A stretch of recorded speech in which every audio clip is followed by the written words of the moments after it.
What is the deal, everybody? What is the deal, everybody? Welcome to another Raider Nation Unlimited. I'm your man, Wasted Talent. Salute to the chat. Salute to everybody out there. Get wasted with your brother Wasted. This is a bye-week blitz, everybody.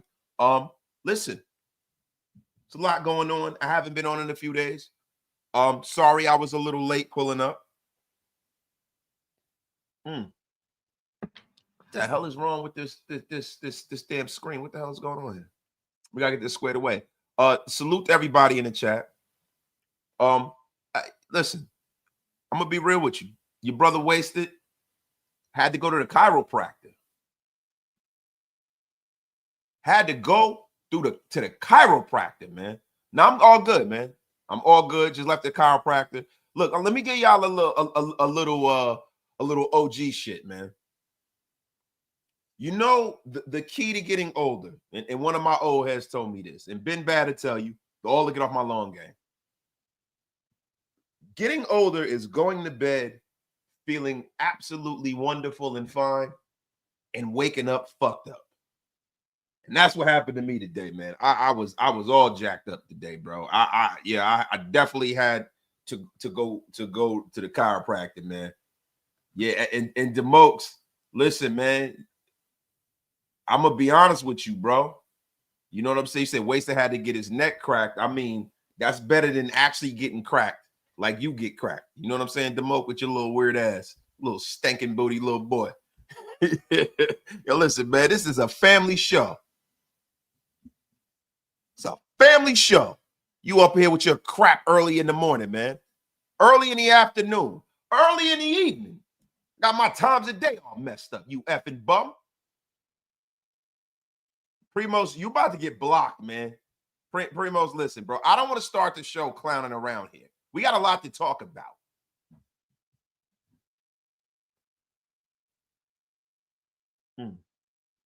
Man, this is a supreme cup of coffee. My first cup of coffee today.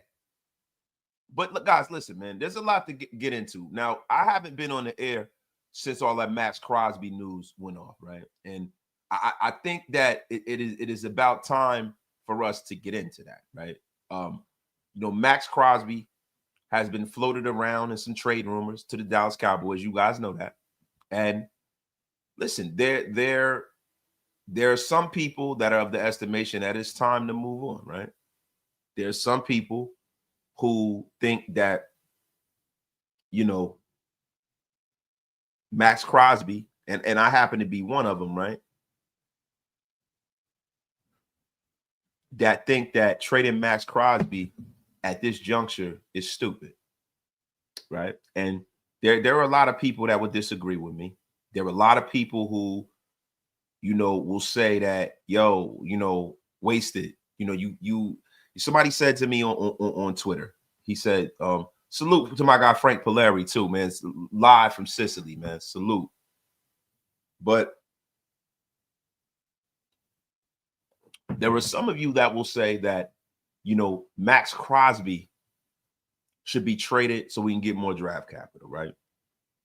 But I caution you guys to go back in your Raider Rolodex. I caution you to go back and look into the situation that happened when the Raiders went and traded Khalil Mack, right? And how did that really work out for the Raiders?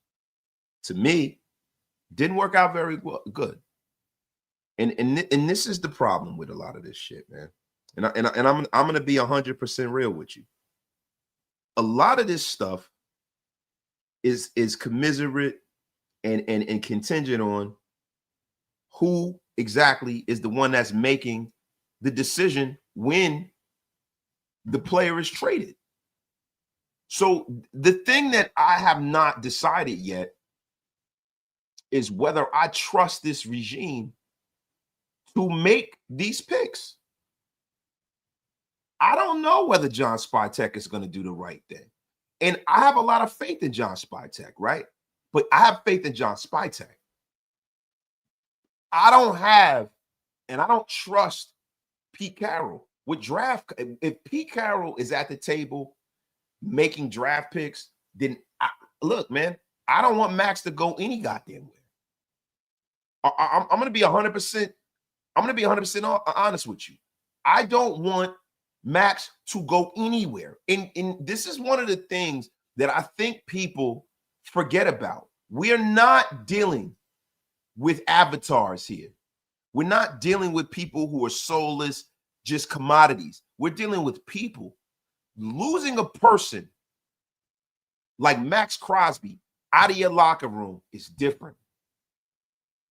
There just ain't no way I'm trading Maxx Crosby, bro, unless he's broken down. And even then, I would allow him to salt his career away.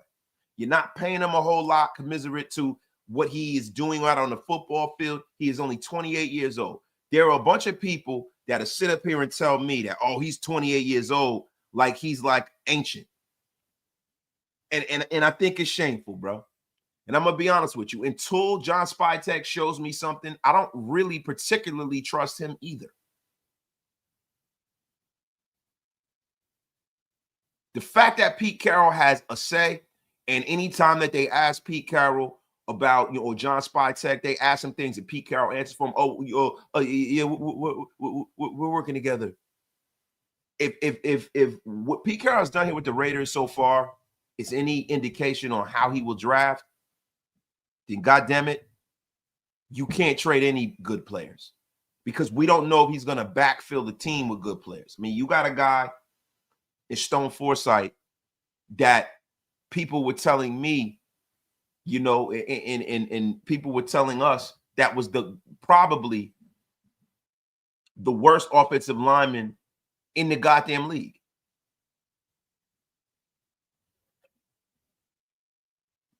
Somehow, some way, he's on this roster. Alex Kappa was widely regarded as the worst guard in this league. Somehow, some way, he's on this roster. Now, listen, when you start talking about Pete Carroll, you're talking about a guy who has done a lot in this league.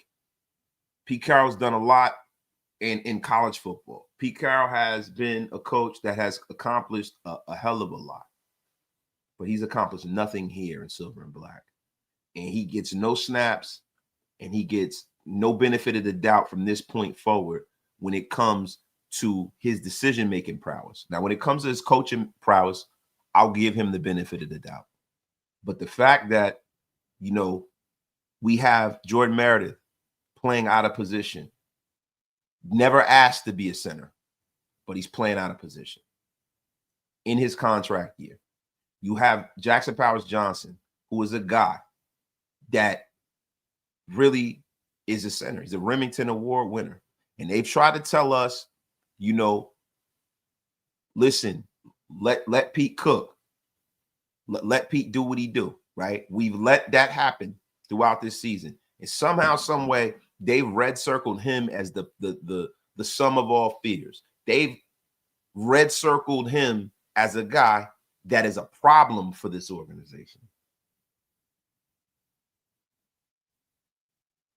I don't see how that's even possible.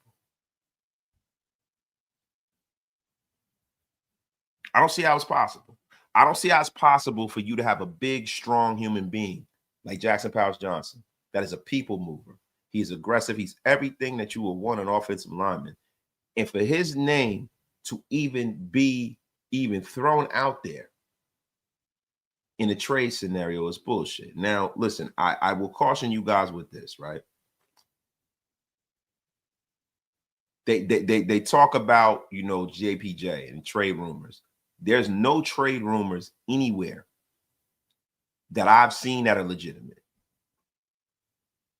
See, a lot of people are throwing JPJ's name in trades because they're just using deductive reasoning, and it's looking like the Raiders don't like JPJ or whatever, right?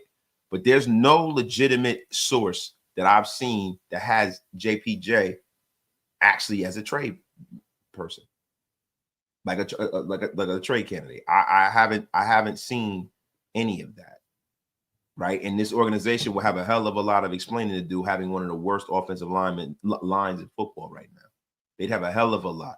A lot of these guys that you see that are pitching this around, this is something that is born out of fucking podcast fodder, an idea, and now all of a sudden it's taking legs, because you have people who are charlatans, provocateurs even, that will give you nonsense and people run with it. Have I heard anything? Would I be surprised? No. But what happens is you have people who throw baloney against the wall to see if it sticks. And listen, I am never the one to officiate over what someone else does. I am just a mere voice in this Raider Nation, right? But there's a level of legitimacy that you have to start saying shit like that. Now, let me tell you something. If you get it from myself, you get it from Graphic Raider. If we tell you a duck can pull a truck, you better hook the motherfucker up. And this is a family show, and I don't need to be cussing like that. But let me tell you something, guys. The JPJ thing, take that with a grain of salt or sugar. We always talk about the trade deadline. And if you know anything about the game of football, and you know anything about what happens normally, there's not a whole lot that happens. There's not a whole lot that happens. Hey, let me ask you guys a question. Do I still sound like I'm in a submarine, you effing bum? I had my mic a little bit far away from me. You effing bum. How do I sound now?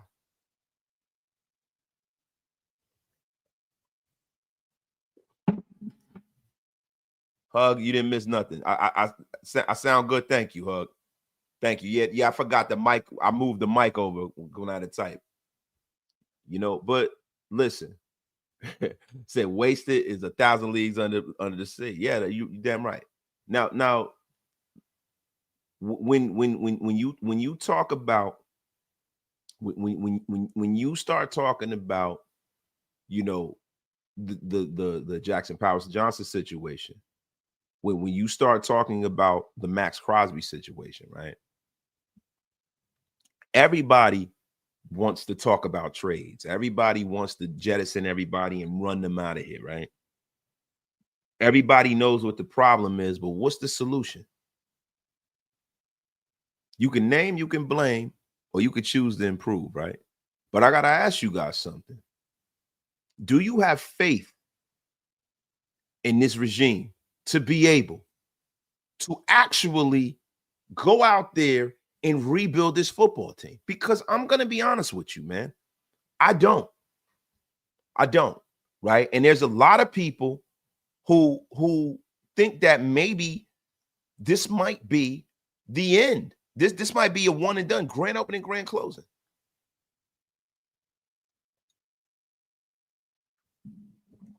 But guys, look, all the speculation that the Raiders will move Maxx Crosby is kind of intensified in the last few days, man. And it's been fueled by inquiries by the Dallas Cowboys because the team has started 2-5, right? And despite the rumors, the Raiders have reassured Maxx Crosby he won't be shipped out. And some say that it effectively squashes talks with Dallas, right? The whispers refuse to fade, though, because you have one of the media's biggest hacks. And listen, man, I got to get my gavel. I'm saving it for the new Graf and Wasted show. But one of the media's biggest hacks, and we're going to bring him up on Hack Court on the Graf and Wasted show, is Mike Florio. He remains skeptical. He's always skeptical about anything the Raiders do.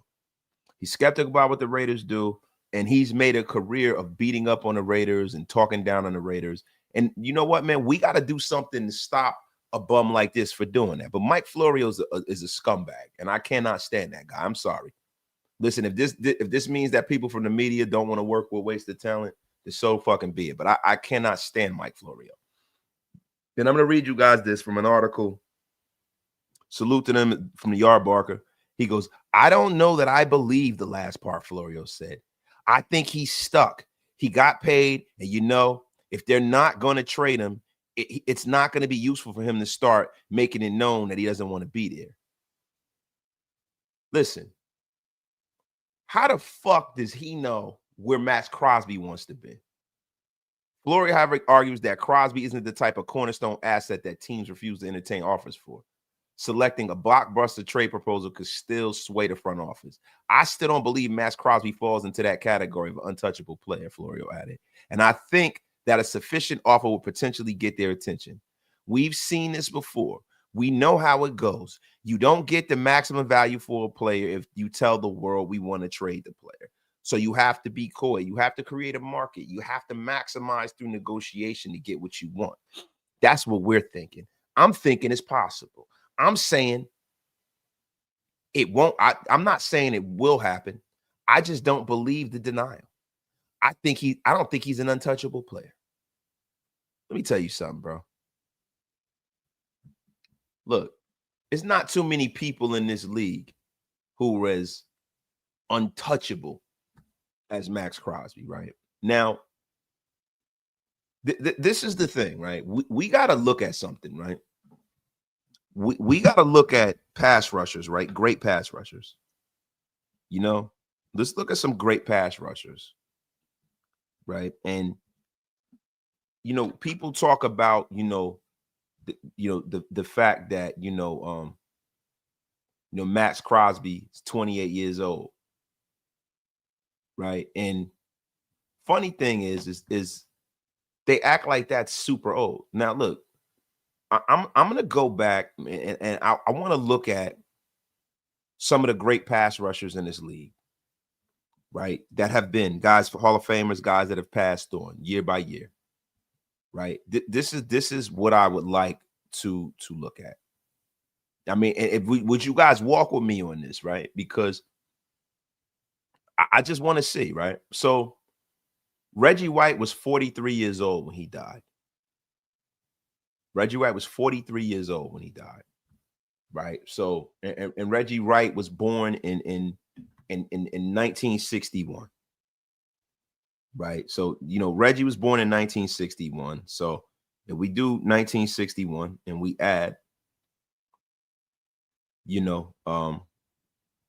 some years to that, we're going to add 28 years to 1961, and that puts us around like 1989, right? So in 1989, Reggie was, because he came into the league in 1985. Now I got to make sure Reggie was born in 1961, right? Let me just make sure Reggie White was born in 1961. Let me just make sure of that first. Which is fucking it is a shame that man is not still with us, man. Reggie White was a monster, man. So Reggie White was born in 1961. He's born December the 19th, 1961, Chattanooga, Tennessee. He died at 43 years old in 2004. So you figure Reggie White was born in 1961. When he was 28 years old, we're going to put 27 years on that. He was 28 years old in 1987. That was his third year in the league. In 1985, and we got to realize too that Reggie also played in the USFL too, right?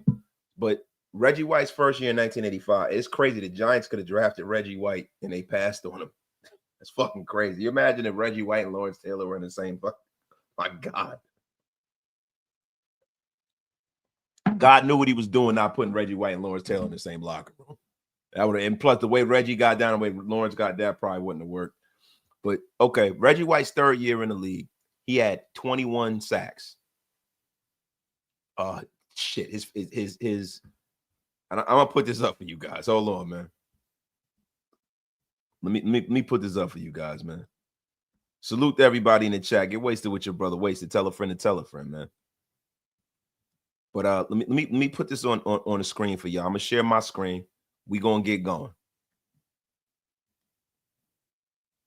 So, as you guys can see, Reggie White, 13 sacks, 18 sacks, 21, 18, 11, 14, 15, 14, 13. In Green Bay, I think he might have got hurt this year. In 94. Did he get hurt in 94? He had 8. Or was that? That wasn't the year he left, because he left in 92, 93, right? He had 8. Then 95, he had 12. 8, 11, 16 in 98. Jesus Christ, man, this guy was a monster, bro. So look, Now this is Reggie White. So long after Reggie White was 28 years old, he was very, very productive. Now I'm not calling Maxx Crosby Reggie White, right? But we can go into DeMarcus Ware. We can go more in that class because Reggie White, Maxx Crosby's great, but he is no Reggie White, right? We can go into, and I'm not going to put, I didn't want to pull up Lawrence Taylor and Reggie White. It kind of was Bruce Smith, guys like that. These guys are immortal, right? But you talk about DeMarcus Ware, you could talk about Von Miller and guys like that. They have been productive long after their 28th birthday, bro. Long after their 28th birthday. So for people to act like, you know, Max is just this old man, he ain't even 30 years old yet, is crazy. Crazy. Crazy. We can even look at, you know what? Let's look at Greg Townsend. Let's look at one of our own. Let's look at Greg Townsend, bro. Y'all want to let's look at Greg Townsend's stats, bro. And his stats, right? Greg Townsend also was born in 1961. He also was born in 1961. So let's look at Greg Townsend's years. Let's look at that. And I know we don't normally do stuff like this on Reddit. This is fun, man. To me, this is fun, man. It's fun talking ball and breaking this down, right? So Greg Townsend was a rookie in 1983. He had 10 and a half sacks. He had 784. He had 10 in 85. So that puts him around 28 years old in 19. Oh, no. He's 19. Okay, so around 1987, he was 28. So he had 10, 11 and a half, 1987, 8 and a half, 11 and a half, 10 and a half, 12 and a half, 13, 5, 7 and a half, 2, and then he retired. So Greg Townsend was pretty Greg Townsend was very, very, very productive after his 28th birthday. This is so my point is this, right? My point is that most pass rushers have a lot of tread left on the tire after their 28th birthday. So for people to sit up here and act like Maxx Crosby is headed to the proverbial glue factory is crazy to me. His best football is ahead of him. Let me get into this damn chat, man. Salute to my guy, Paper Chaser, man. Been a member for 4 months. What the F is going on, Wasted? The F up out of here with your crap. He said, yo, the F is the deal. Giovanni B, member for 10 months. Salute to y'all joining the Waste Down Army for a long time. 12 and 5, buddy. Yeah. George Cortinez is Delulu as usual. Salute to my guy, George, man. Damn, I still got to tag this shit. Notorious Vic. Happy ending. What the F are you talking about, Notorious Vic? You about to get the F up out of here with your crap. And my guy, James Williams, with the first super of the day, keeping the lights on at Radio Nation Unlimited. I don't have faith that Mark will give John enough time to turn things around. Also think the Raiders will draft I don't think the Raiders have drafted QB. Well, look, bro, that's not a stretch based off of the fact that they haven't in the last 18 years. Look, man, they haven't drafted a quarterback since my college-age daughter was an infant. My daughter was born right around the time we took Jamarcus Russell, to the point where I had bought her a Raider onesie with a 2 on it because I thought Jamarcus was going to be that deal. She got pictures and stuff. She's a little bitty baby. Now she's driving in college. That's how long it's been. She's going through her whole school career. Salute, Wasted. What's the chance we beat the Jags? It is a good chance we beat the Jags, right? We're not a terrible football team. Right? We have some talent. You know, I mean, it's a situation, though, where you have a guy from a play caller perspective and a Liam Cohen who is, you know, he's an elite play caller. He's an elite play caller. But listen, you hit Trevor Lawrence, you got a chance to win a game.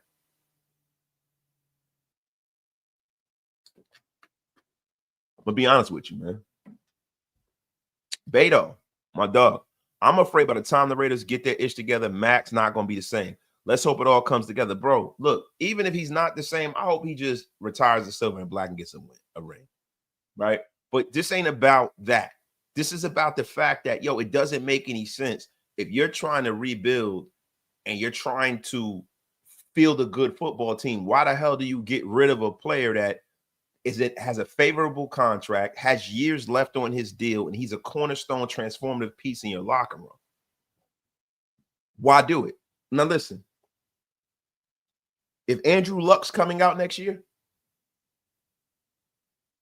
you trade Maxx. If Andrew Luck is coming out, if Peyton Manning is coming out, you do it. You do it. I don't think that's what we have in this draft. I think the best quarterback in this class might not necessarily be the one that goes number one. And most of the time, that's not the case. I just don't have faith that they're going to pick the right player. I mean, hell, they're not even putting the players that are on this roster in the right position. Like, to me, a good coach and a great coach goes into a locker room, changes the culture, and he works with what he has and puts them in the best situation to be successful. And I think that that's not what's happening right now. I think that a lot of these guys are out of position. I think a lot of these guys are not playing to their strength. I think a lot of these guys are in a bad situation, and that is the reason why you have a situation where you can have you probably almost have a damn mutiny. You know, you got Jeremy Chin playing out of position, Isaiah Palmau playing out of position, Jordan Meredith playing out of position, Jackson Powers Johnson playing out of position, Dylan Parham playing worse than he did before. He's playing guard, but he's playing left guard. He's playing right guard before. These are all things that, for me, right, are indicative of people that you should not trust to make certain decisions, man. Right? So I'm not willing to mortgage the farm and get rid of Maxx Crosby, one of the great Raiders that we've seen in silver and black in the last 20 years, for these guys to have autonomy over those picks. So that it's a disaster. It's a complete disaster, man. Complete disaster. Maybe Spy Tech should be given full power because we really don't know how many of those picks were influenced by people. I know the ones that was influenced by him. And I'm going to be real with you. John Spy Tech or whoever, when people complain about Mark Davis, I've always been a supporter. I see guys making, stuff now talking about how you can't blame Mark Davis. Wasted Talent has been saying that shit from the door. I say it all the time. And what I would tell you is I believe if there's one thing you can blame Mark Davis for, is for the way he hires. And he needs to learn from that mistake. You cannot have a head coach with final cut. It's not going to work out that way. It's not going to work out. Protocol is very important, Protocol is very important. It's important in your home. It's important in your work life. And it's important in sports. There is a reason why, you as a parent, if you have children, are the one who steers the ship, because you can see life from a prism that they can't. You've been where they were. They weren't where you were, right? I tell my daughters all the time, I say, y'all think y'all landed on Plymouth Rock. Y'all think y'all landed on the moon. Y'all didn't land on the moon. I've done everything you've done and then some. I know where you're going and where you've been, baby. You can't get over on all wasted. And that's the thing. When you have a GM who has a skill set in evaluating players and talent. And that's what they do. And they eat and breathe and live that shit. You can't, as a coach, come in, look at tape, right, for a little bit. Because if you're doing an effective job coaching, then you should be coaching. You should be coaching, not scouting people that are in college right now. There's very few people that can do that effectively, bro. Bill Belichick did it effectively, right? Mike Holmgren definitely did it at a high level, and Andy Reid does it. And then when you get guys like Brett Veach and Thomas Dimitroff and Scott Pioli and stuff, these GMs, they had a collaborative effort with Belichick and them guys. And I think that the genius to what Bill Belichick did was that he allowed people to do their job. He allowed people to do their job. You know what I'm saying? So I personally don't think that Pete Carroll is a great talent evaluator. And the reason why is because he's never exhibited that he was, even in Seattle. And him and John Schneider won a lot of those battles, and John Schneider was right. And I'm going to tell you right now, bro, just by virtue of the fact, and look, with the nepotism stuff, and we're going to get into Brennan Carroll, we're going to get into The Undertaker. We are going to get into The Undertaker himself, Brennan Carroll, man. And we're going to play a little bit of his interview, if I can. I hope I don't get flagged for it, but it's not a big deal. But guys, listen, Brennan Carroll.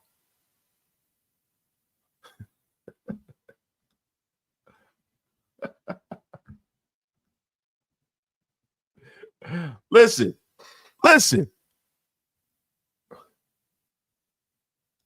This is who leads us now. The Taker himself. Guys, let me ask you guys a question. When I put that up, can you guys hear me? When I put this up, can you guys hear me? Can you hear me?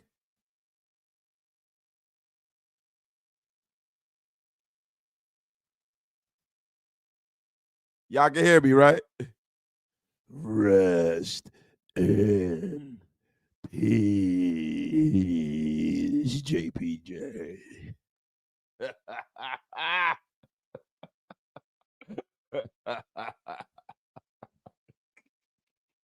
Oh my God. Oh man, yo. Yo, man, hold on, yo. We got the Undertaker and the Butter Taker, the Butter Maker. This fucking guy, man. This is the reason why the offensive line is like this. 90% of the time, he can't even see what the hell is going on. I mean, what do they even call? I hope he doesn't have some medical condition and I'm making fun of this guy. I mean, what the F is wrong with this guy? Man.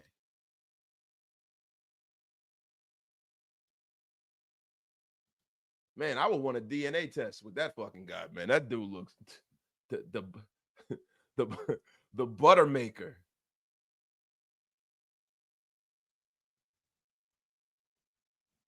He said, don't disrespect the future head coach of the Las Vegas Raiders, man. Greedy Cobain. So I hate coaches that try to make players fit their system rather than play to the player's strength. It's not rocket science. It's not, bro. It's not, bro.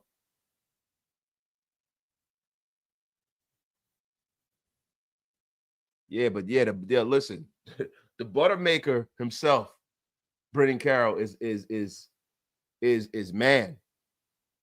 Man, this dude is an idiot, man.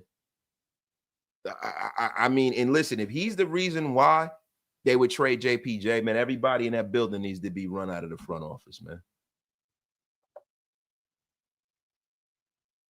Yo, shout out to my brother David Walker, man. What it is, bro? My dog, man. Yo, my guy Bearded Goon, he does have medical condition. Thinking he is qualified for a position. He is the water girl material. God damn, he called that boy the water girl, yo. But man, it said Pete does have 2 sons on the staff. Also, a son as an assistant QB coach. Yes, he does. He had the one that looks like him is on the staff. And look, bro, at the end of the day, this is not rocket science. This ain't new.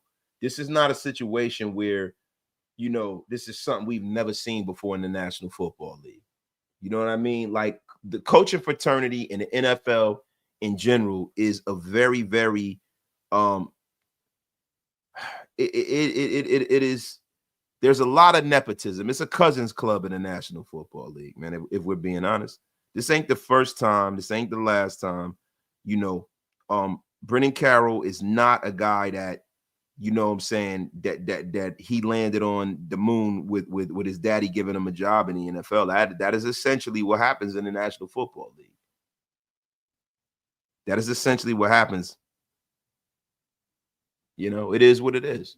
You know, Kyle Shanahan, we've been over this, guys. We talked about this ad nauseum, you know. So do not be, you know, the thing is this though. You know, I know Pete Carroll, and I have a lot of, you know, I had a raised eyebrow for why Pete Carroll was our coach. And now I'm starting to see what his main mission is. And I think his main mission coming back to the NFL is to win, but more so than anything, to shoehorn his kids into having a career forever in this league. I really, really, really, really believe that. Nepotism is okay as long as it's justified. In this case, not even remotely qualified. So, bro, let me ask you a question, bro. We got people that have benefited from nepotism that most of the time people that benefit from nepotism aren't qualified. That's the reason why they need somebody to make a way for them, right? But like I told you guys before, I don't sit up here and cry about nepotism, right? Because it's not genuine. Because there are a lot of you who are in my chat right now, right? Who probably have a house your mommy and daddy left you. Got into your job because your uncle or your aunt or your next door neighbor or your mom or dad got you into that job. I mean, right or wrong. You know, and this is the thing that pisses me off, right? You get guys like Tessa that says hashtag Bronny James. Get the fuck out of here. Bronny James, you know, people say that, but Bronny James is right in the league right now. He is the top 1% player. He's playing. He's just a young player who got a Division I scholarship because he has the talent. If he didn't have any talent, he wouldn't be in the league. But I never heard any of you guys talking about all these other players that were terrible in the NBA. Terrible that were coaches' sons and shit like that. Like, come on, man. I want to hear that, man. There's guys all up and down the sports landscape. But the fact that he's not as good as LeBron, that's a different story to tell. He's just not as good as LeBron is. You know, not yet. But, you know, I'm not going to sit up here and say like Bronny James is the face of nepotism.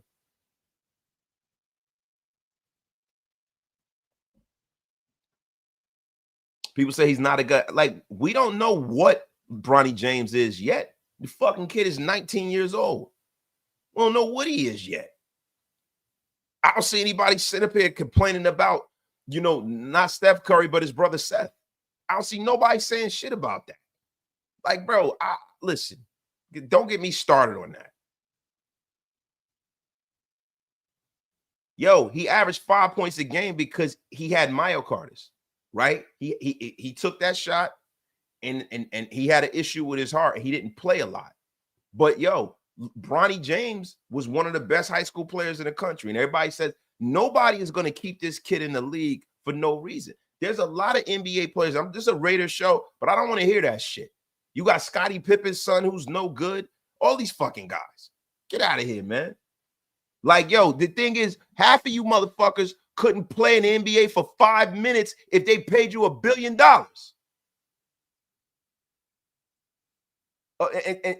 And Seth has been in the league for years.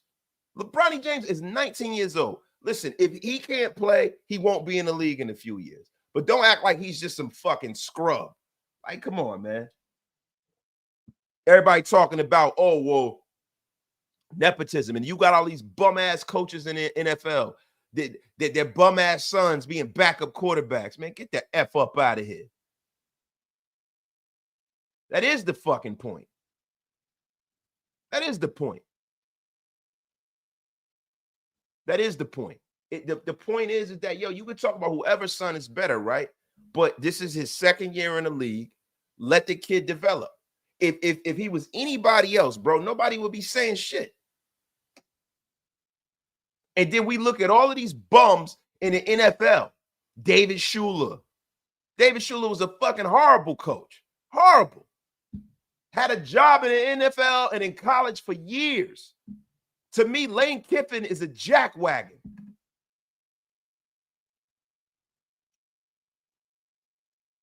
A jack wagon.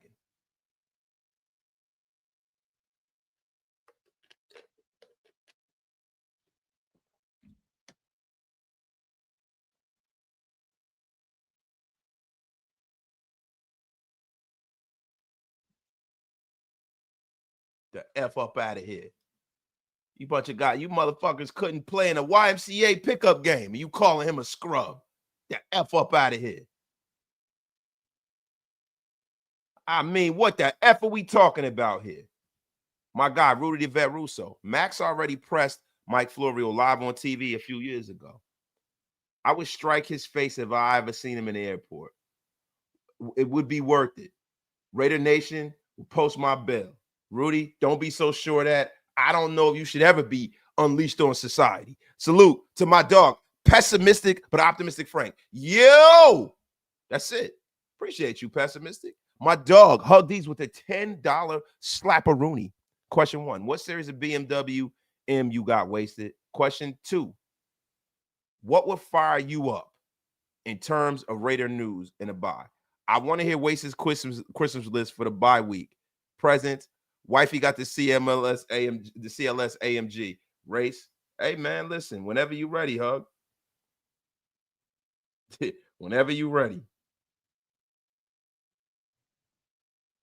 Whenever you ready. I mean, hug. I will tell you what kind of Beamer that I have off the air. We'll tell you what kind of Beamer I have off of the air, my brother. But you already know. Whenever you want to race, listen. Whenever you want to race. Hey, listen, if the Knicks trade for him, he'd be a nice little depth piece off the bench. But why the fuck would they trade for him? No, I'm not a Laker fan. I just listen, bro. I get pissed off when people attack like LeBron, like he's like the Antichrist or something like that, when he's done nothing but carry that league on his back for 20 years. 20 years. They attack him, his kid. I think it's bullshit, bro. I do. No, the only thing they would eat alive. The F up out of here, man. Jordy Robinson with the $10 holler, man. It's like when folks hate on rich kids but secretly wish to have been born into wealthy families. We'd all take advantage of things if we could. Nepotism, whatever. Anthony, get the F up out of here with your crap.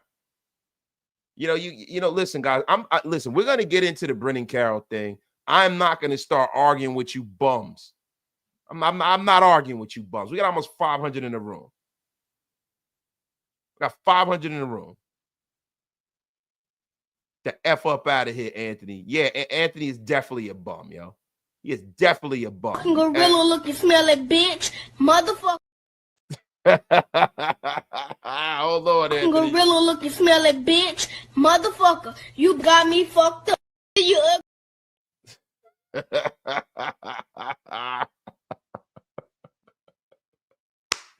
Oh my God, yo. Oh my God. We got to get back to it, man. Dan Tessa goes, longevity doesn't make you the GOAT. A part of it does. But listen, if anybody's ever been indicative of that statement, is you, Tessier. I mean, you are 190 years old, and nobody would ever mistake you for being the GOAT of anything, except the person with the most mangiest beard I've ever seen in my life. I mean, my God. Gorilla looking smelly bitch, motherfucker. You got me fucked up. Yes. Yes. Yes. You get the F up out of here with your crap, Tessier. Effing bum. That's right. The Methuselah. But listen.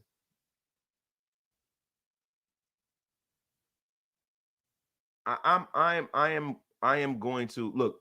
To me, look, we're not talking basketball here. We let me get this under control here. But I just wanted to set Tessier straight. Gorilla looking smelly bitch, motherfucker. You got me fucked up. Right, that's a family show, Tessier, to get you straight. But listen, at the end of the day, right? At the end of the day, right? The thing for me is this, yo. We are not talking basketball now. But what I will say is there is no greatest basketball player ever, man. I think that's a flawed argument. I think you got to go eras. You can't just say that Michael Jordan is the greatest of all time. You know, we definitely can't do that. I can't say that Michael Jordan is greater than Wilt. I can't say that Kareem and all these guys, you know, Kareem's 6 rings are different than Mike's. We scored way more points than him. He was the greatest college player ever, and he was the greatest high school player ever. Like, what the fuck are we doing here, bro? There is no greatest of all time, bro. Mike ain't the greatest of all time. I don't care nobody. He's the greatest of his era. You know what I'm saying? You know, and I look, it's not the fact that I'm a Jordan fan. I'm a realist, bro. I'm a realist. A lot of people killed the Knicks. Reggie Miller used to kill the Knicks. Fucking Kobe used to kill the Knicks. I can't just say, you know, one guy is greater than everybody. When you got guys like Wilt Chamberlain, where they had to change basketball to stop this motherfucker. They had to change basketball to stop him. The NBA really kind of helped Michael Jordan along. They had to help him along. And then for people to sit up here and to say that LeBron James is a fraud, like, man, get the fuck. You don't know basketball if he's a fraud. And like, that guy is greatness personified. He's one of the greatest players to ever play the game.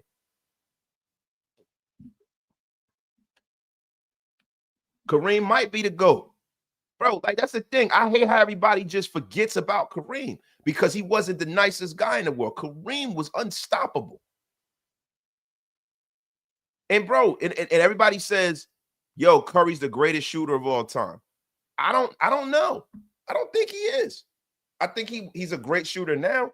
Can you shoot like that in the 80s when you got like Larry Bird used to do, with people hanging all over you and shit like that? Can you? Like, come on, bro. I don't know how a guy that is the all-time leading scorer and was in the finals 9 times in a row, coming fresh out of high school and exceeded everybody's expectations, be overrated. I don't understand that, bro. I will never understand that. A guy that can drag you to the finals by himself, the F up out of here. You are a Knicks fan. You are biased. MJ. No, I'm not biased. I'm not biased. Look, I got respect for Michael Jordan.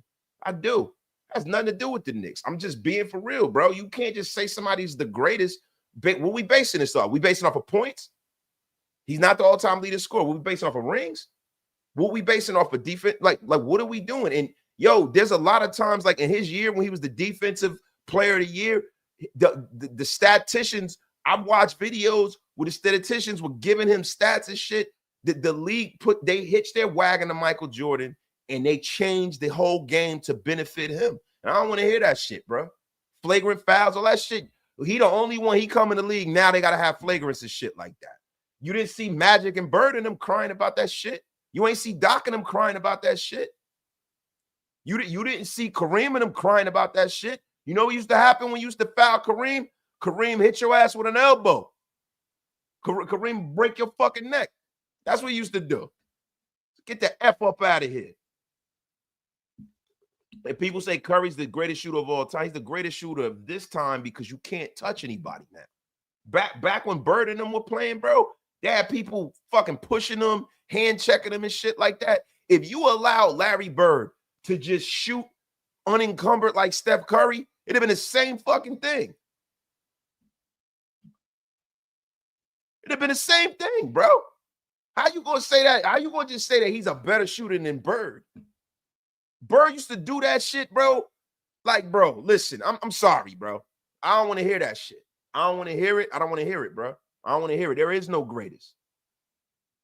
Yeah, I can say that. Listen, bro, how could you say that he's greater and see the shit Larry Bird used to do to people when they could just push people around, hit you? There was no flagrant fouls. None of that shit. There was no zones. None of that. I don't want to hear that shit. Yeah, because back in the day, they didn't used to just shoot threes indiscriminately.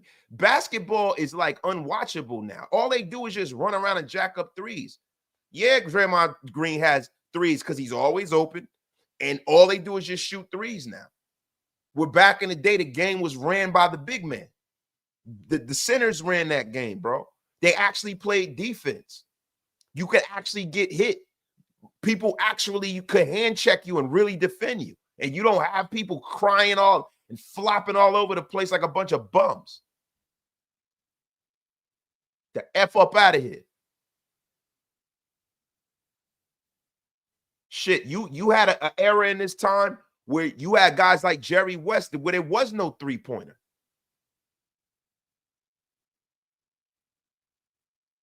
The F up out of here. Because I effing want to, Hug D's. Because I effing want to, man. You shut the F up, Hug. Man, you a bitch. You a bitch. The F up out of here with your crap. I want to talk basketball. I can talk basketball. You shut your mouth. So, guys, listen. No, we ain't talking race. We're talking basketball right now. We're talking basketball right now. You got a problem with that? Checkmate one. I never seen you in here before. Any effing way. We were talking basketball right now. You got a problem with that? That's a tutorial that says you know what the fuck you doing. My God. Checkmate. So listen, let's pivot right here. Let's pivot. I'm done talking about basketball. The Tribe says trade Maxx. We talked about that already, and we're not getting into this crap. But look, this Brennan Carroll crap. Brennan Carroll had an interview a few days ago talking about the progress of the line, right? The progress of the line. The video sparked, a frenzy. Sparked a frenzy, right? Now, listen, when we start talking about Brennan Carroll, right? When we talk about Brennan Carroll, we have to put a few things out there, right? Now, they call Brennan Carroll a nepo baby, and there's parts of that where you'd be accurate, right? In a sense. Right. But then also you have a situation where, Brennan Carroll is a guy that has a history in college coaching. He has a history, doing his thing, bro. He has a history doing his thing. Like when you start talking about Brennan Carroll, you can't erase the fact that he's had some success, right? So let's talk about Brennan Carroll right now. Brennan Carroll is a guy, and I don't necessarily know if you guys understand, but Brennan Carroll is a guy who is just not some guy that Pete Carroll went and got off the turnip truck, right? And I'm not defending him, but I have to be honest, right? He spent 2011 to 2014 at the University of Miami, serving as the tight ends coach and wide receivers coach in his last 2 seasons with the Hurricanes. The Hurricanes hired Mario Cristobal to coach the tight ends in 2013. And for record-keeping purposes, Cristobal didn't end up coaching at Miami that year. He left just 6 weeks later to join Nick Saban's staff in Alabama, and Carroll remained as the receivers coach. So from 2011 and 12, the U sent 3 tight ends to the pros. Clyde Wofford, former Raider, Chase Ford, Asante Cleveland. Ford and Cleveland were undrafted free agents who didn't do much in the NFL, and you guys know Clyde Wofford was a Raider, right? During Carroll's 2 years at Miami as receivers coach, he helped 6 wideouts get to the league, including Philip Dorsett. That probably is part and parcel of the reason why the Raiders went out there and kicked the tires on Philip Dorsett. Alan Hearns, Braxton Berrios, and I can't really give him Hearns because Hearns was a senior already established when Brennan Carroll took over. Right now, Dorsett was the success story of Brennan Carroll's time at Miami, right? And he battled a knee injury during his junior season and recorded just 13 catches and 2 touchdowns. He bounced back under Carroll's guidance. He logged 36 grabs, 871 yards. He led the ACC with 24.2 yards a catch and 10 receiving touchdowns. Right? Then Brennan Carroll went back to work for his dad in Seattle. Right? And he was an assistant from 2015 to 2020. He was an offensive line coach from 2015 to 2019 and run game coordinator in 2020. He joined Jed Fish's coaching staff at the University of Arizona, serving as the Wildcats offensive coordinator and offensive line coach for 3 years. Carroll's time in the desert, you know, it looks good for him. It bodes well for him as a coach, right? When he was in Arizona, he helped develop a couple of top 40 draft picks, right? So he developed Jordan Morgan. He went to Arizona as a 3-star recruit. He left first team All Pac-12, and he became the 25th overall selection of the 2024 draft by the Green Bay Packers. And then, you know, he had Jonah Sevenieja. He was a 3-star recruit. He blossomed into an honorable mention Pac-12 selection, and he played right guard and tackle under Carroll. Sevenieja went on to get drafted by the Miami Dolphins, 37th overall pick in April's draft. And Pete Carroll's son served at Washington under Fish, and he didn't do so well. So before I start to go and just, you know, take him apart from you know, his coaching prowess, we have to be fair, and we have to speak on exactly what he did. He didn't just fall off the turnip truck, right? But the thing is, when we talk about, you know, future results, past actions dictate future results a lot of times. Now, at Washington, he was in a coaching staff. He was tasked with replacing 5 starters, and it did not go well with him. You know, Troy Fontenot, Roger Rosegarner went into the NFL, and Parker Ballasford and Kalen DeBoer went to Alabama. They left, and his 2 guards transferred to Ole Miss. So he was left with bare cupboards, and Washington didn't do well, and now he's with his father. Now, I'm going to be honest with you, man. I am not the biggest believer in Brennan Carroll, right? I'm not the biggest believer in him because, listen, this is a man who has had people that, to be honest with you, are playing out of position, man. They're playing out of position, and it's clear. It's clear. And I am never one of these guys who want players to play in a position that they're not comfortable with. Now, listen, there is a part of coaching and things of that nature, right? But at the end of the day, man,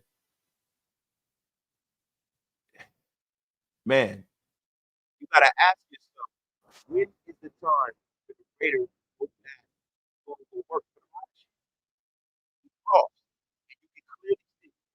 Now, I'm going to share this. I don't know if this video is going to get, but if it does, it's working. I know you weren't here last year, but the offensive line stacked together some really good games in the second half of the season last year. What's showing you that maybe the same thing could happen this year with this group? Yeah, they're playing together as one, communicating very, very well. Listen, I'm going to be honest with you. Let me remove that. I'm not, the audio's ass. It's not really worth it. And it came from Uncle Sour Socks. And I can't be playing none of his crap. Man, DeMokes, get the F up. DeMokes, why the F are you even in here? You were always, DeMokes, get the F up. Gorilla looking smelly bitch. Motherfucker, you got me fucked up. Get the F up out of here, you little bum. I mean, get the F up out of here. Nobody asked you to come over here. Salute to my brother Graf in a place to be, man. I didn't even know Graf was up here. You get the F up out of here, DeMokes. You know what, DeMokes? I'm going to be honest with you, man. Your audio is muted. You are going to the gulags, DeMokes. Somebody send DeMokes some commissary in here, y'all. The F up out of here. But listen, Brennan Carroll, and I'm just going to kind of paraphrase what he spoke about in that video. If you guys need to see it, you know, go look. Yes. He has been sent to the gulags, right? You know what doesn't mess well, Leaky T? me unceremoniously blocking people. But what I'm going to be honest with you about is this, man. Brennan Carroll talked about how, Stone Forsythe has done a great job. To me, that's incredible that man can sit on that video and say that Stone Forsythe has done a great job. And see, this is part and parcel of the problem that I'm having with this regime. Don't insult our intelligence.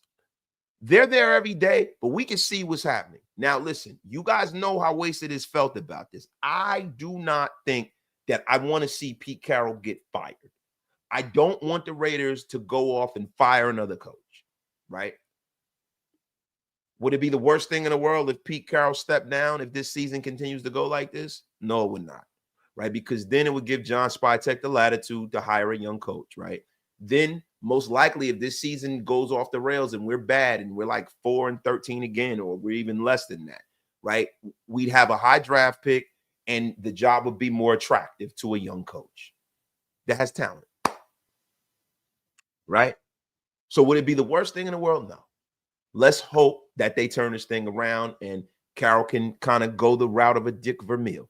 Now, you guys know I brought the parallel between Dick Vermeil and Pete Carroll. Dick Vermeil is a guy who was out of coaching for 20 years. Dick Vermeil is a guy that, to be real with you, was 4-12, and then he won a Super Bowl. He was an older coach. Let's hope it goes that direction if Paw Pete hangs around. But the thing about me is that the lack of honesty and fake transparency is what pisses me off. The lack of honesty and fake transparency is what pisses me off. Say the quiet thing out loud. This is a season of development. This is a season to establish a foundation. Play the rookies.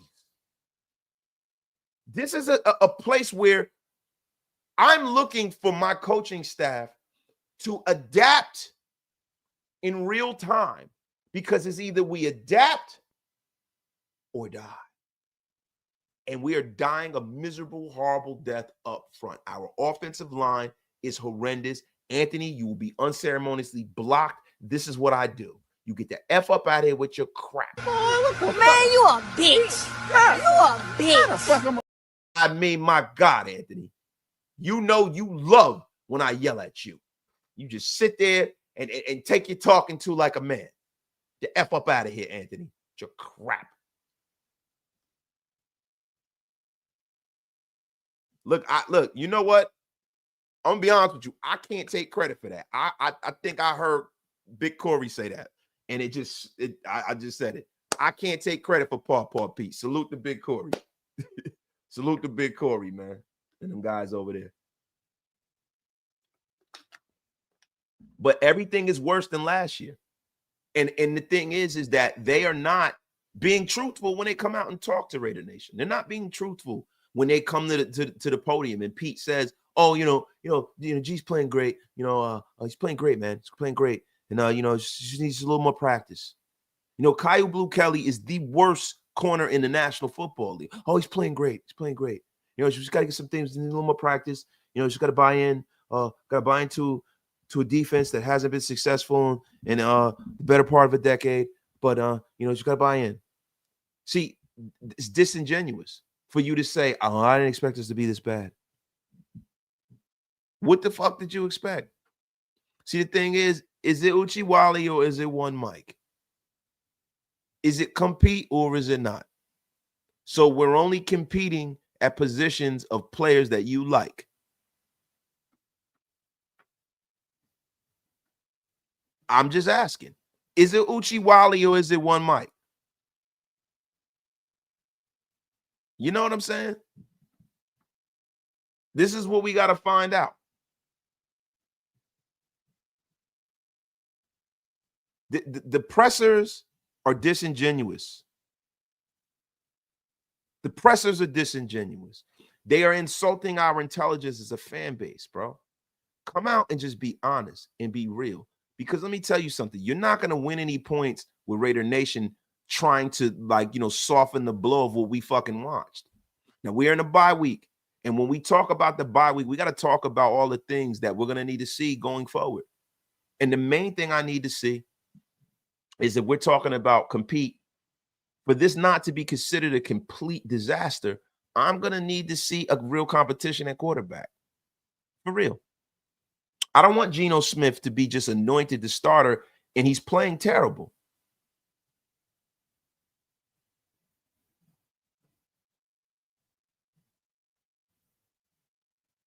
Seriously. Seriously, man. I'm going to be honest with you. My dog, Hug D's. Here's my biggest issue. Any other team in the league would not continue to start a 2-5 QB with 10 interceptions and 67 yards passing in his last game. Name one team that would keep doing the same shit our way. The Miami Dolphins. Bang zoom, bang zoom. The Miami effing Dolphins. Gorilla looking smelly bitch. Right. That's right. Now hold on. Gorilla looking smelly bitch. Motherfucker, you got me fucked up. You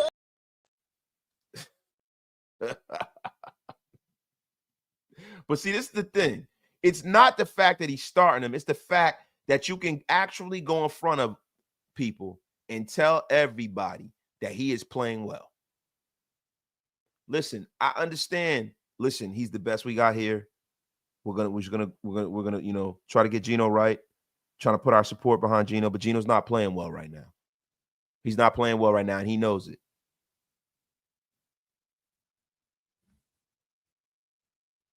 He knows it. And the thing is, we know it. And the Jets definitely, David Walker, right? I mean, even the Jets, though. The Jets are in a situation where I think they're going to sit down Justin Fields. And Justin Fields has more talent in his pinky than Geno Smith has.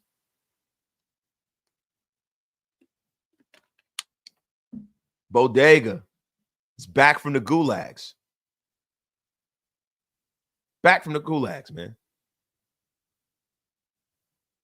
Trust the process.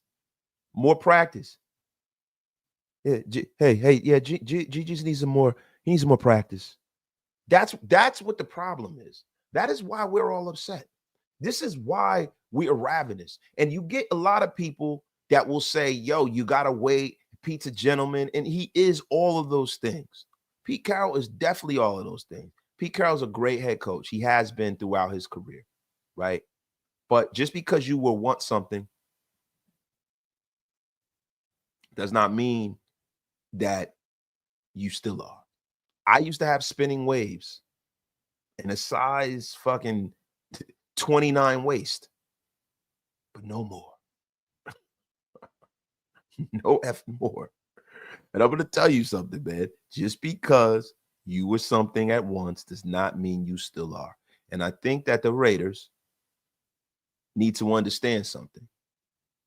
They need to understand that this regime, as currently constituted, cannot stand. Now, can Pete, with the right players, win some games?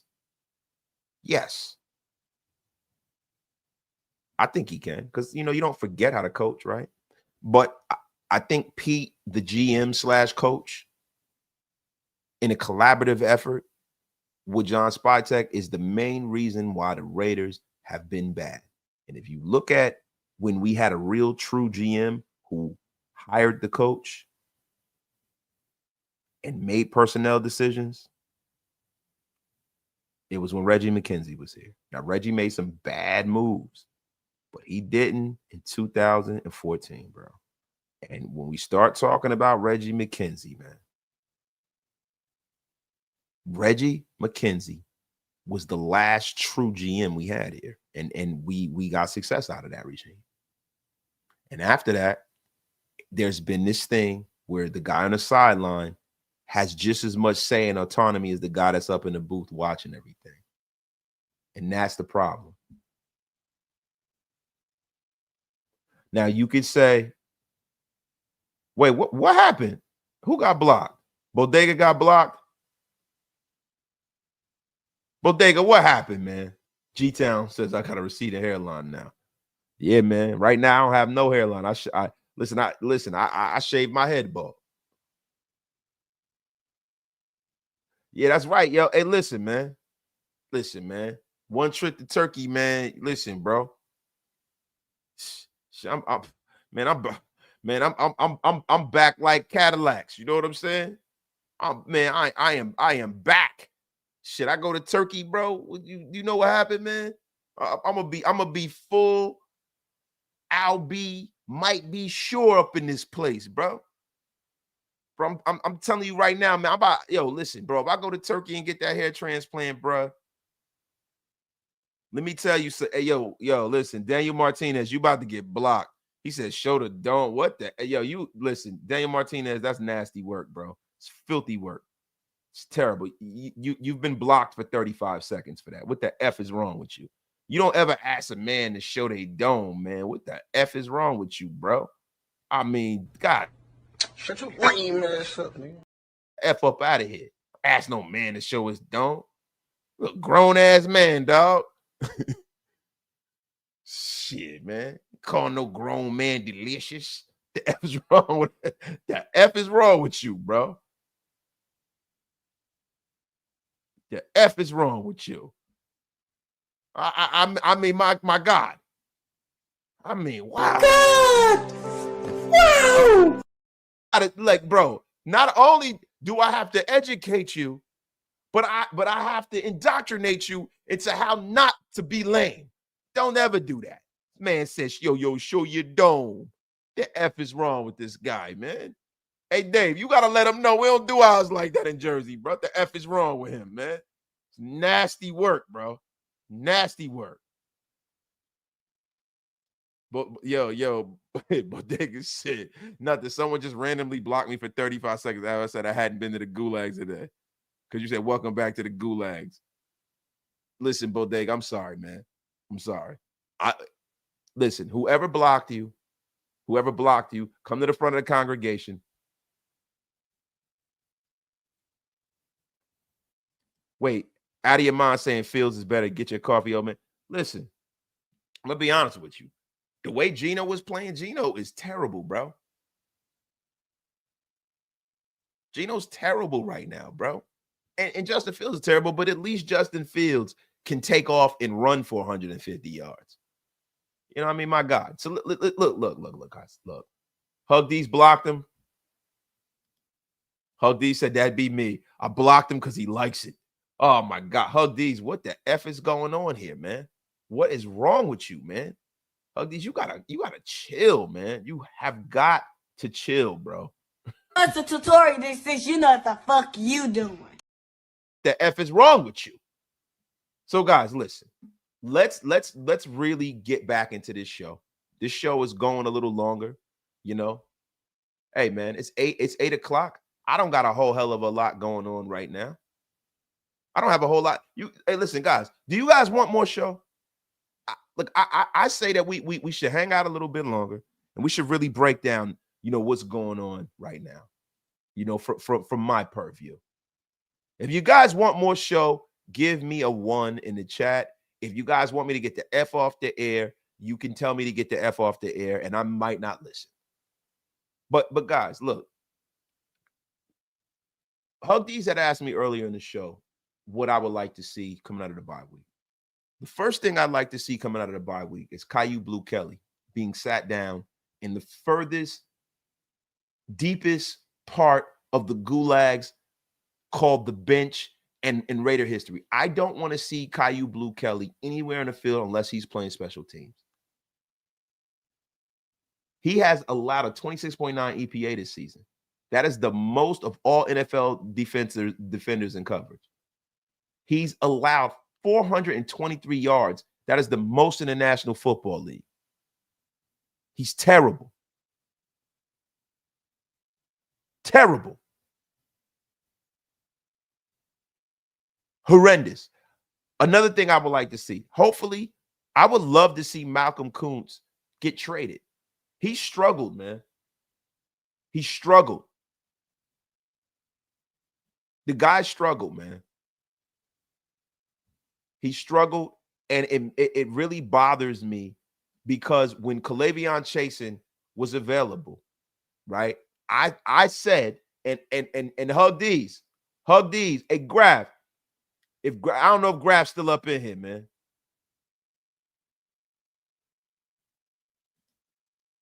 Tessier. Fucking gorilla looking smelly bitch. Motherfucker, you got me fucked up. F up out of here with your crap, Tessier. But I'm going to be honest with you. Hug these. Hug these. Listen, when it was time for us to choose between Coots and Kalavion Chasen, did wasted talent not say that we should keep Kalavion Chasen because he is healthy? At this point, who do we put on if you bench, Kenny Pickett because he's healthy right now? And have him and Aiden battle it out to see who will stay on the roster.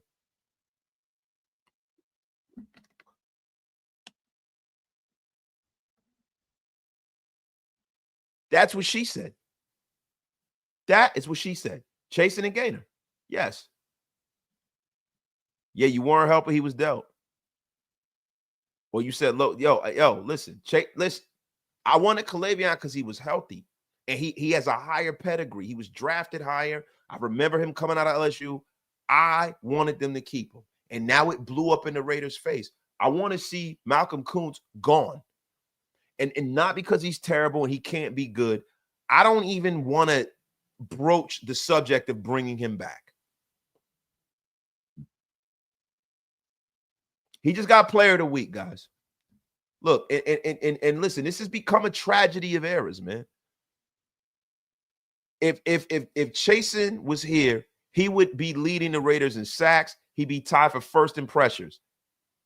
He has 100 less attempts than Maxx Crosby. He's posted just 4 tackles for loss, 1 less QB hit. The guy's been playing out of his fucking mind, bro. Been playing out of his goddamn mind.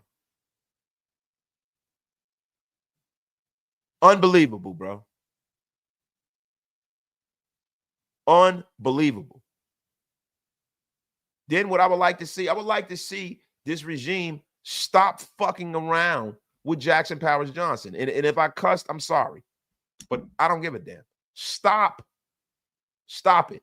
And I know it's a family show. I know it. It's a family show. I have to stop with this crap, man. I have to. God! Wow! I have to stop.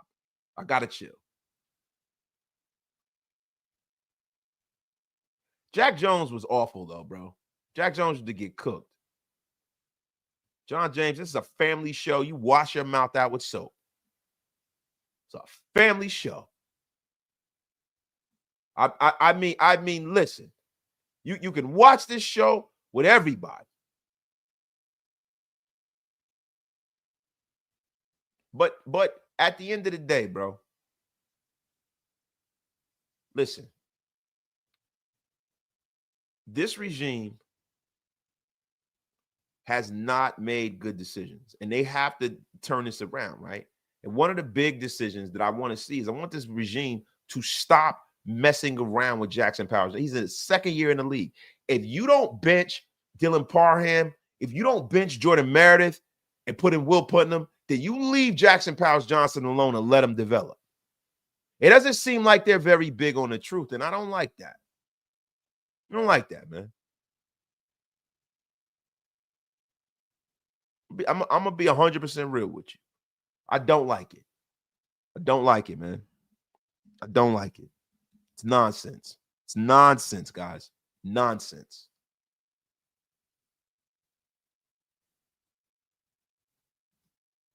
We got trade. I want all the trade rumors about Crosby to be put to rest too. That's something else that I would love to see. You know, there's a lot of people talking about Maxx following Cowboys and all this shit. But, you know, Paul Gutierrez talked about Maxx, and they asked him, and he said, I plead the fifth. And it's like, man, you know, it sucks. But I'm going to be honest with you. Even if they were to trade Maxx, man, for me, guys, and I told you guys in the beginning of the episode, I'm not of the estimation that I feel like this regime is somebody that I would want to even make those picks. And if it's a personal situation, bro, then that means these guys are not the right people here. Dave, 100%. If it's a personal thing, it's crazy. And the tribe, listen, if you were here in the beginning of the episode, we actually walked down the fence on this. He's going to be 30 shit. A 30-year-old great pass rusher is not old. Pass rushers are good well into their 30s, man. Just because that means nothing, yo. My guy Hug D's. I want Carroll to quit glazing this team and tell them they aren't good and make changes. Be a real goddamn coach and quit fucking around with my fandom. Hug D's, listen, sometimes Pete Carroll goes a little crazy with the praise to some of the bad football. It goes a little something like this. Terrible.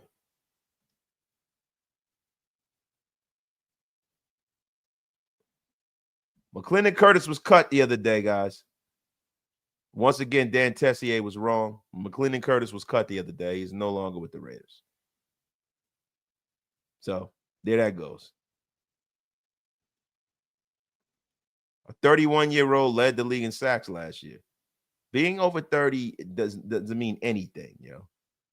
You know, and the thing about it is that whether you're 30, 28, or 25, the most important thing is that you're honest with your players, you're transparent with the fan base, and that you're fair with the media. And we'll give you grace.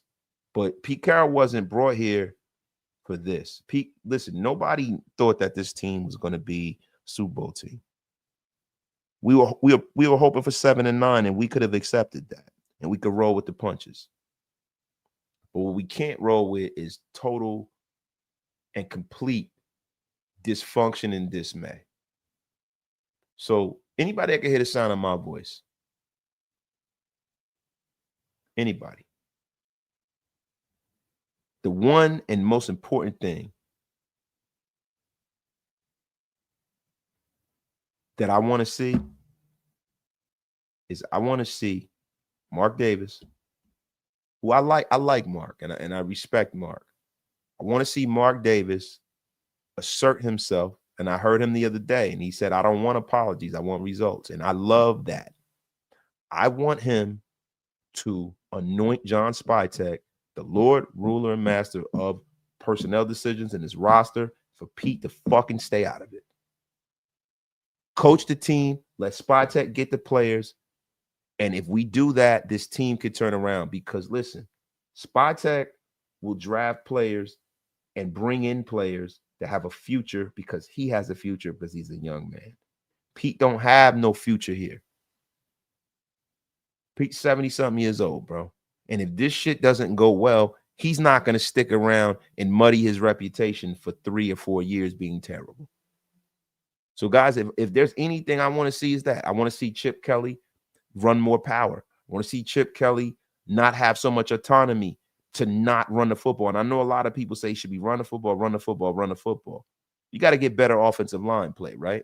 I also want to see Brennan Carroll, if this team doesn't turn around from a blocking perspective, have to take a back seat and allow the legend, Joe Philbin, to come in and help this guy. Those are the things that Wasted wants to see. And I also want to see Geno Smith have to compete for his job every week. I want to see the rookies play more. You know, I would like to see the Raiders come out, build on exactly what they have here from a rookie perspective. And I would also like to see the Raiders build on the career of Ashton Jeanty and Darian Porter. I would also like to see the Raiders manage injuries a lot better than they have. I think it's shameful that the Raiders didn't just make Brock Bowers sit out. And let's hope that we get the Brock that we're accustomed to back.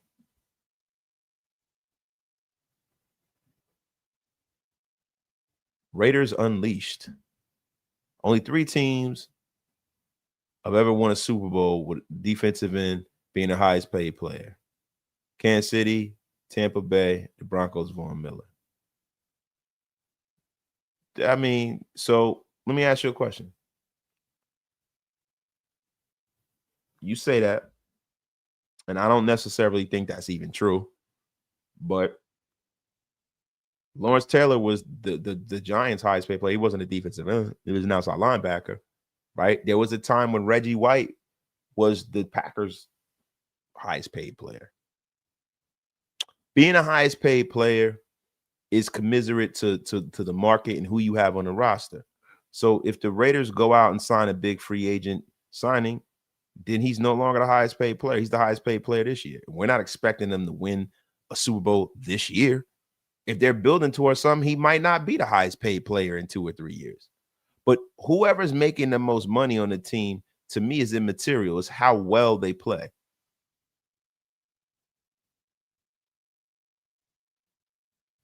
You know, there have been times where, you know, you have to look at what's going on now. A lot of times we try to go back and throw these erroneous stats out like this, right? Right. But to sit up here and say, okay, so all right, 3 teams have never won a Super Bowl with, you know, defensive player being the highest paid, but whatever the fact, right? So what avail so what do we do? Do we go out there and we just get rid of Maxx because of that little tidbit? Or do we try to continue to build this team and having a good player on this team?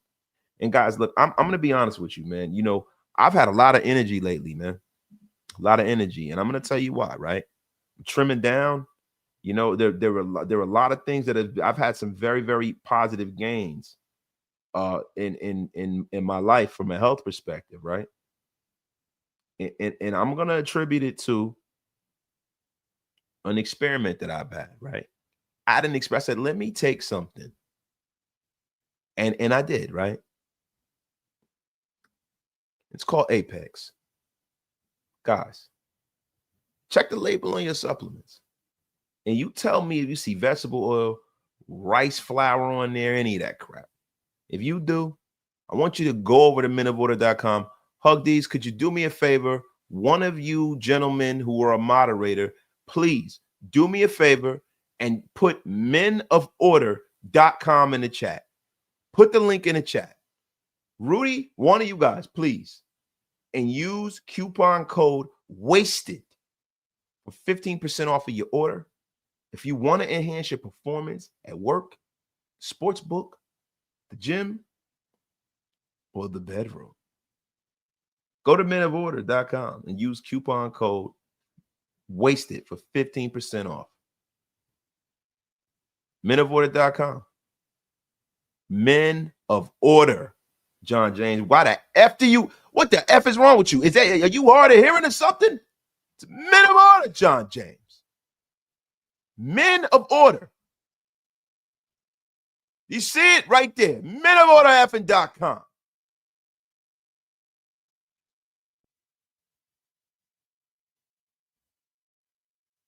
The F up out of here.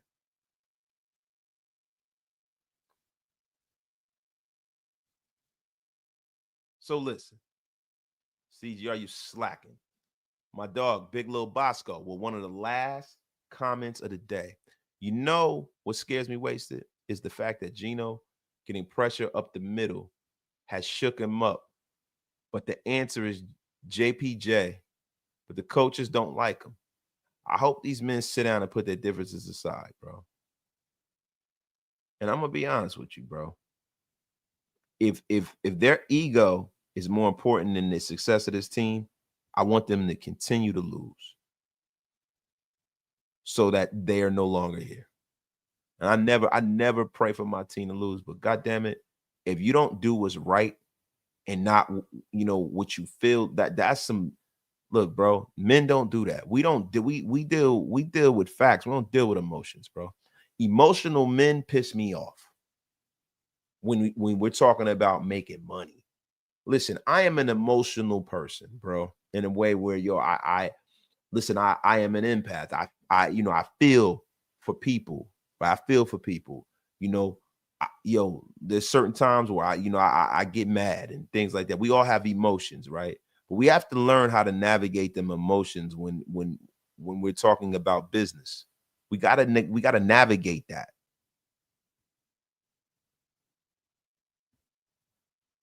Yo, he says use code Serial Glizzy Eater. You know what I'm gonna use? I'm gonna use serial code blocked, Anthony. Blocked. You did it to yourself, Anthony. You effing Gorilla looking smelly bitch. Motherfucker, you got me fucked up. You Oh my God. The F up out of here, Anthony. He's blocked. But listen, we got a tough road ahead, man. Tough road ahead, man. Guys, we're going to be back at you with some special things this weekend. Things that we are trying to put together. The Graph and Waste in the Graph show will be back this weekend. We have some new looks. I'm telling you right now, I think things are going to be looking up here. No BS. When Spytex made that snide ass face during the draft in reference to not taking a QB in the fourth based on who was available, I knew it was going to be a bad year. That's a fact.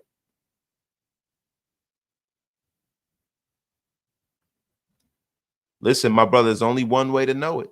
Going on there and try, but it does work, my brother, especially if you're willing to put the work in. Definitely does, man. But thank you, Hug D's. He said, thank you for you helping us cope. Hopefully, I'm helping cope with it, man. But guys, man, that is right. Wasted 1,000%. Men do not react to emotions. The most important thing is to be consistent every day and not be an emotional roller coaster. Bro, the Graph and Wasted Graphic show will be this weekend. We are going to have a most splendiferous occasion, man. I love every single one of you guys. Thank you, guys. And yo, you guys have a terrific night. If you guys say this is a great show, man, then thank you, man. But you guys have a great night. I am going to go tap in with the family and get ready for work, man. You guys have a good night, man. Love every single one of y'all, man. Have a good night, man. Peace.